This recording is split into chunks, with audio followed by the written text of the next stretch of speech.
एक बहुत ही सुंदर जंगल था। उस जंगल में मुन्ना नाम का एक चिढ़ा अपनी पत्नी के साथ रहता था। वह अपने खेत में किसानी करता था। फिर एक दिन मुन्ना की पत्नी बोलती है, सुनिए जी, आपको खेत जाने की इतनी जल्दी क्यों रहती है? आखिर आपको इतना जल्दी जाकर क्या मिलता है? पत्नी जी, तुम नहीं समझोगी, मेहनत करने का मजा ही कुछ और है। अरे तो भला इतनी मेहनत करने का क्या फायदा? पिछले 2 साल से हमारी खेती अच्छी नहीं हो रही है, तो आप इतनी मेहनत क्यों करते हो? पत्नी जी, मेरे हाथ में बस मेहनत करना है और कुछ नहीं। फसल अच्छी या बुरी हो, यह सब रब के हाथ में है। और मुझे पता है कि अगर मैं अच्छे कर्म करूंगा तो मुझे एक दिन उसका फल जरूर मिलेगा।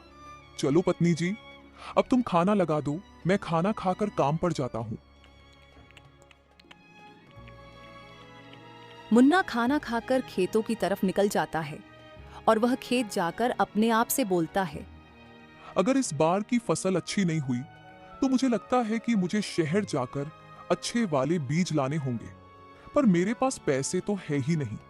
मैं ऐसा करता हूँ, मैं कालू सेठ जी से कुछ पैसे उधार ले लेता हूँ और फिर फसल काटने के बाद मैं उनके पैसे चुका दूंगा। इसी सोच में मुन्ना कालू सेठ के पास जाता है।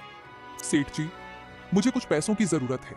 मुझे शहर से बीज लाने हैं, जिसके लिए मेरे पास एक भी पैसा नहीं है। इसलिए तुम मुझे कुछ पैसे उधार दे दो, मैं फसल काटने के बाद तुम्हें पैसे लौटा दूंगा।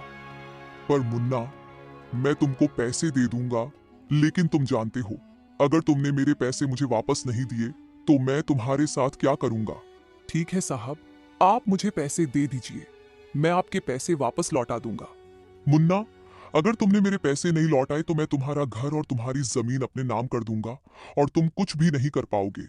ठीक है सेठ जी, आप मुझे पैसे दे दीजिए, मुझे यह शर्त मंजूर है। सेठ मुन्ना को पैसे देता है। मुन्ना पैसे लेकर शहर की तरफ निकल जाता है। अरे ये तो बहुत अच्छा हुआ, मुन्ना ने इतना बड़ा सौदा स्वीकार कर लिया। अब चलो देखते हैं क्या होता है। मुन्ना शहर से बीज ले आता है और अपने खेत में वह बीज लगा देता है। कुछ दिन बीत जाते हैं। मुन्ना की फसल बहुत अच्छी हो रही थी। कालू सेठ मुन्ना के खेत की तरफ से गुजरता है और वह मुन्ना की लहलती फसल देख आता है। अरे इस मुन्नी की फसल तो बहुत अच्छी हो रही है। अगर इसकी फसल अच्छी होती रही तो यह तो फसल काट के मेरे पैसे चुका देगा, जिससे कि मैं इसका घर और जमीन नहीं ले पाऊंगा। मुझे इसकी फसल में कुछ ना कुछ करना ही होगा। सेठ वापस चला जाता है। रात का समय होता है। सेठ फिर से मुन्ना की फसल की तरफ आता है और उसकी फसल में जहरीली दवाई डाल देता है और चुपके से घर की तरफ निकल जाता है। सुबह होती है। रोज की तरह मुन्ना अपनी फसल के पास जाता है। अपनी फसल को देखकर मुन्ना हक्का बक्का रह जाता है। अरे ये क्या हो गया, मैं तो बर्बाद हो गया। मेरी फसल तो इतनी अच्छी हो रही थी, पर अचानक से मेरी फसल को क्या हो गया है। मुन्ना बहुत रोता है।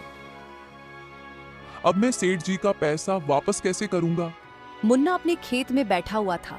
तभी उसकी नजर एक मटके पर जाती है। अरे ये मटका कैसा है मेरे खेत में। मुन्ना जैसे ही उसे मटके को उठना है, वह मटके में बहुत सारा सोना होता है। अरे ये तो बहुत सारा सोना है। मुन्ना जल्दी जल्दी सोना अपने घर ले आता है और सारी बात अपनी बीवी को बताता है। भतीजी, लोग कितने बुरा चाहे, पर हमारे साथ वही होता है जो रब चाहता है।